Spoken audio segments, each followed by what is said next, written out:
So, for those that don't know me, I'm Stephanie Gunn. I'm Judy's oldest daughter, actually her oldest child. I'd like to say I'm Judy's favorite child, but if I did, it would be a lie. She loved us all fiercely. I know each one of the four of us feel that we are her favorite child. And isn't that how a mom should leave you feeling? Anyway, on behalf of Stacy, Chad, and Cindy and I, we thank you so much for being with us tonight to pray for our mother and to offer support for those who are going to miss her so very much. The fact that we're here tonight is absolutely surreal to all of us. She went from a sharp, active mom and grandma to very, very ill in such a short time.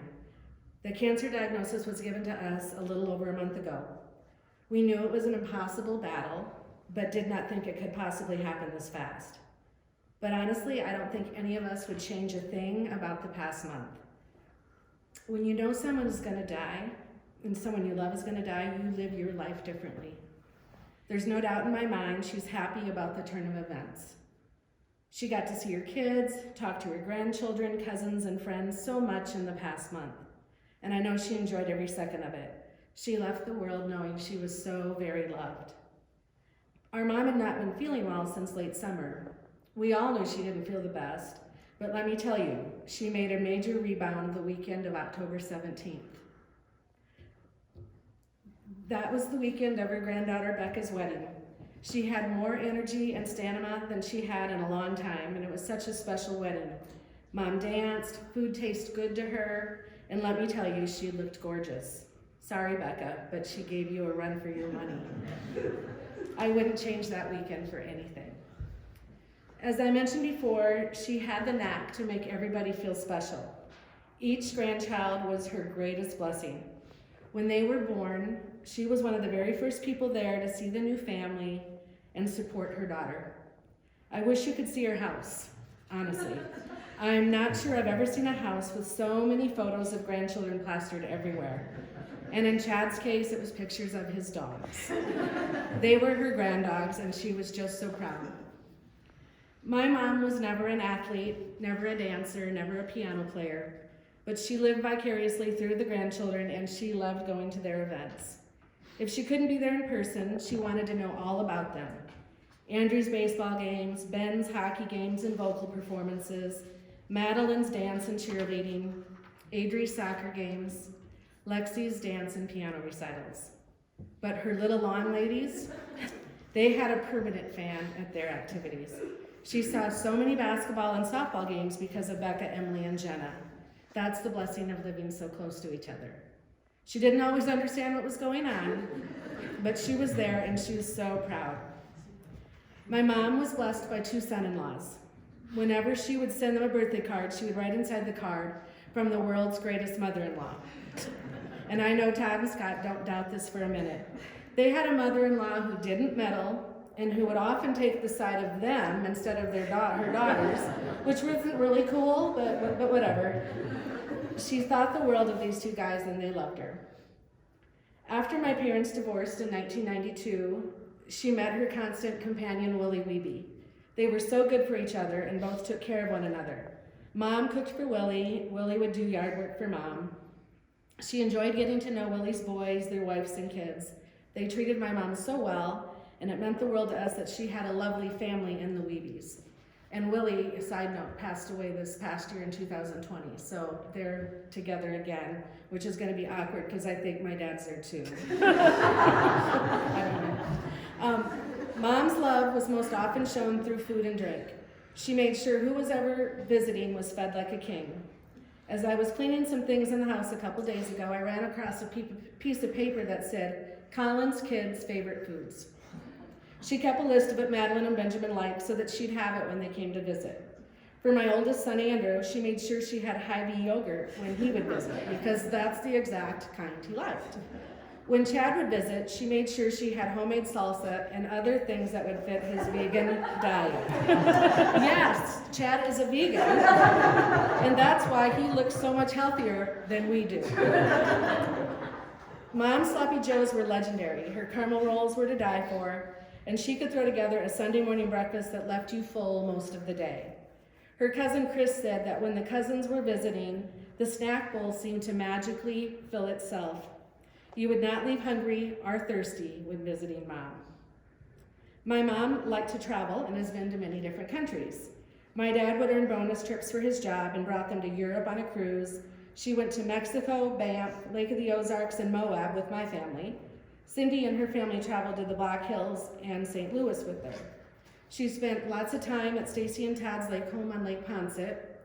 She visited Costa Rica, San Francisco, and other trips with her cousins. Along with her brothers Al and Tom and their wives Susan and Karen, she visited Australia and talked about that trip often. She loved all these trips, but in reality, for my mom, there was really no place like home. She loved being at home in her garden, feeding the hummingbirds, sitting on her deck with a cocktail or iced tea. My mom so enjoyed her neighborhood friends that she's known for about 50 years, Sandy and Bonnie. Mom, Bonnie, and Sandy took care of each other since all three were living alone. If the front drapes weren't open by a certain time, Sandy would call to find out what's going on and why the drapes weren't open. She loved sending the same silly Valentine's Day card over and over, back and forth, over and over to her friend Sharon, who she worked with at Andy's Super Value. It was the same card. They would cross out their name and send it again, and they just kept doing it every single year. Her cousins have told us that she was called St. Judy growing up. I'm not sure if she was an actual saint, but she was pretty close to it. She was our saint, that's for sure. When we were little, there were times we didn't have much money. Okay, we were poor. But as kids, we never knew that. We didn't know she was stretching regular milk by mixing in a little powdered milk.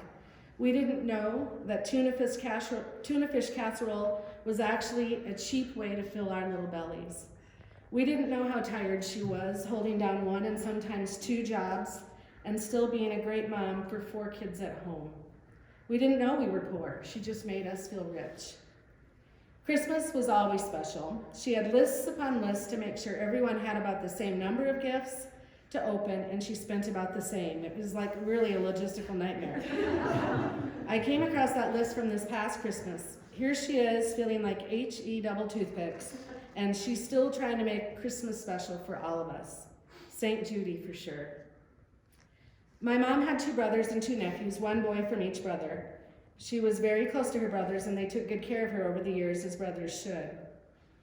Her brother Al would send emails entitled Scottsdale Sins, he lived in Scottsdale, with news of what was going on in his life. Odds and ends of information, some important, some trivial, but boy, she loved getting his daily Scottsdale Sins email.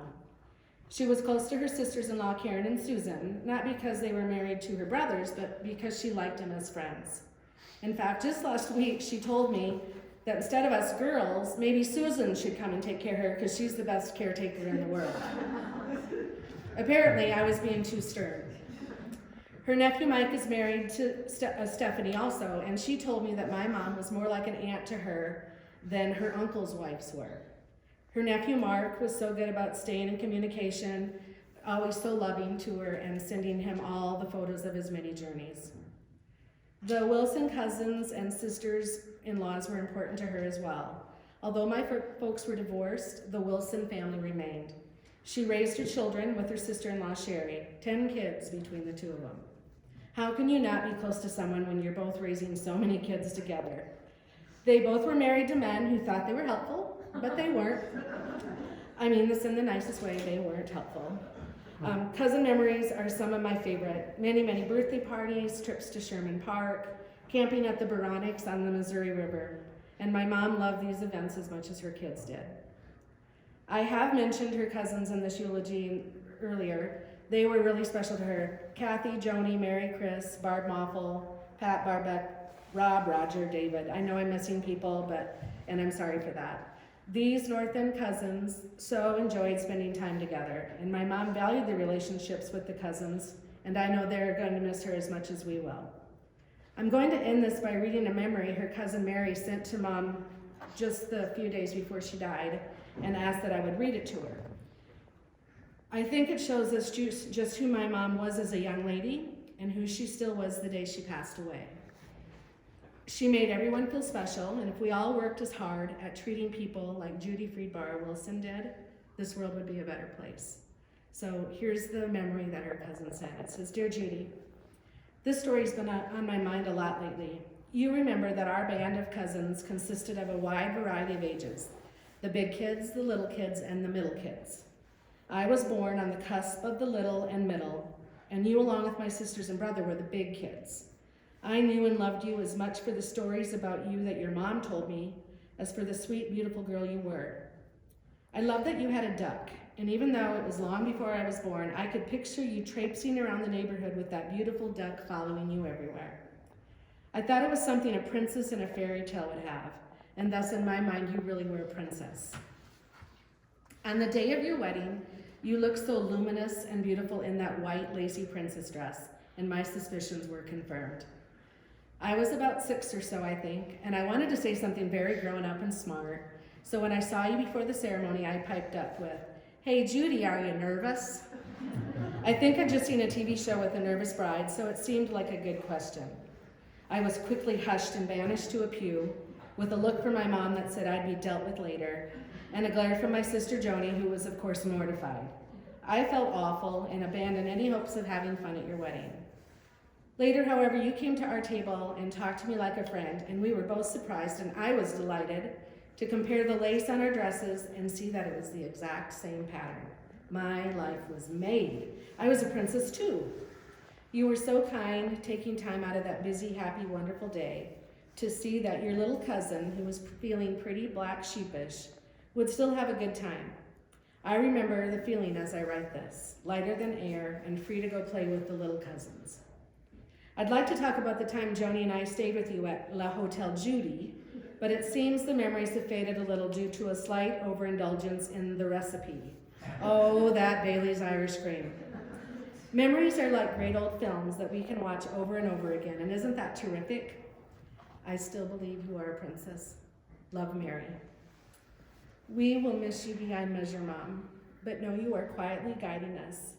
When we see a hummingbird, we will know it is you, letting us know you're okay, and that we will be okay too. Go rest high, Mom. We love you.